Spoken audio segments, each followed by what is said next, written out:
अकोळने Nimbalak high speed चाचणी यशस्वी। Ahilyanagar Daund railway मार्गावर 130 च्या स्पीडने रेल्वे धावणार। अहिल्यानगरकरांसाठी एक मोठी आणि आनंदाची बातमी समोर आली आहे। आता नगर दौंड रेल्वे मार्गावर रेल्वे तब्बल ताशी 130 किलोमीटर वेगाने धावणार आहे। मंडळी, नगर दौंड डबल लाईन रेल्वे प्रकल्पांतर्गत अकोळनेर ते निंबळक या 18 किलोमीटर अंतरावरील 5व्या टप्प्याची हायस्पीड चाचणी यशस्वीरित्या पार पडली। गेल्या 3 वर्षांपासून नगर दौंड द्रुतगती डबल लाईन रेल्वे मार्गाचे काम युद्ध पातळीवर सुरू आहे। सोमवारी झालेल्या चाचणीत रेल्वेचा वेग, ट्रॅकची क्षमता आणि सुरक्षिततेची तपासणी करण्यात आली। त्यानंतर ही चाचणी यशस्वी झाल्याची माहिती समोर आली। मनमाड दौंड रेल्वे मार्गामध्ये अहिल्यानगर स्थानक हा अत्यंत महत्त्वाचा टप्पा मानला जातो। मात्र अनेक वर्षांपासून हा मार्ग सिंगल लाईन असल्यामुळे रेल्वे गाड्यांचा वेग मर्यादित राहत होता। अनेकदा क्रॉसिंगसाठी गाड्यांना तासनतास थांबावे लागत होते आणि प्रवाशांचा वेळ वाया जात होता।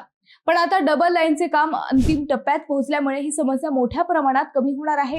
विनाकारण होणारे थांबे बंद होतील आणि रेल्वे वाहतुकीचा वेग वाढेल।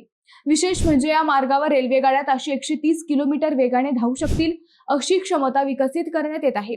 त्यामुळे भविष्यात नागरिकांचा रेल्वे प्रवास अधिक जलद, सुरक्षित आणि वेळेवर होईल हे नक्की।